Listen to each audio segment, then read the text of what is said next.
যুক্তরাষ্ট্রে অভিবাসনের স্বপ্ন দেখছেন বাংলাদেশের হাজারো মানুষ, কিন্তু সেই স্বপ্নের পথে হঠাৎই তৈরি হয়েছিল অনিশ্চয়তা। বাংলাদেশসহ ৭৫টি দেশের নাগরিকদের অভিবাসী ভিসা দেওয়া স্থগিত করেছিল মার্কিন পররাষ্ট্র দপ্তর। এবার সেই নীতিতেই এলো বড় পরিবর্তন।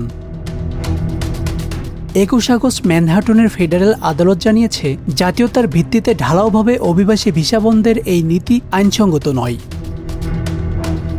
বিচারক জিনেট ভার্গাসের রায়ে বলা হয়েছে, এই নীতি বাস্তবায়নে মার্কিন পররাষ্ট্রমন্ত্রী মার্কো রুবিও তার আইনগত ক্ষমতার সীমা অতিক্রম করেছেন। আদালতের মতে জানুয়ারিতে ঘোষণা করা নীতিটি ফেডারেল অভিবাসন আইনের সঙ্গে সাংঘর্ষিক এবং স্পষ্টতই বেআইনি।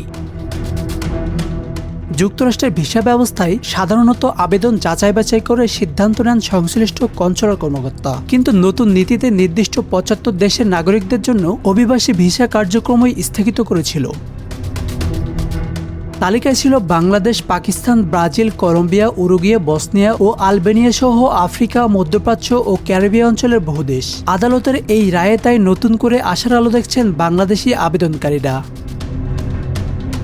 তবে রায় মানের সঙ্গে সঙ্গে সব ভিসা কার্যক্রম স্বাভাবিক এমনটা নয়। এখন নজর থাকবে মার্কিন প্রশাসন কিভাবে এই রায় বাস্তবায়ন করে, কারণ এই সিদ্ধান্ত শুধু একটি ভিসা নীতির পরিবর্তন নয়, যুক্তরাষ্ট্রে স্থায়ীভাবে বসবাসের অপেক্ষায় থাকা বহু বাংলাদেশির ভবিষ্যতের সঙ্গে জড়িয়ে আছে। আসানুর রহমান মিঠু, বাংলা অ্যাফেয়ার্স।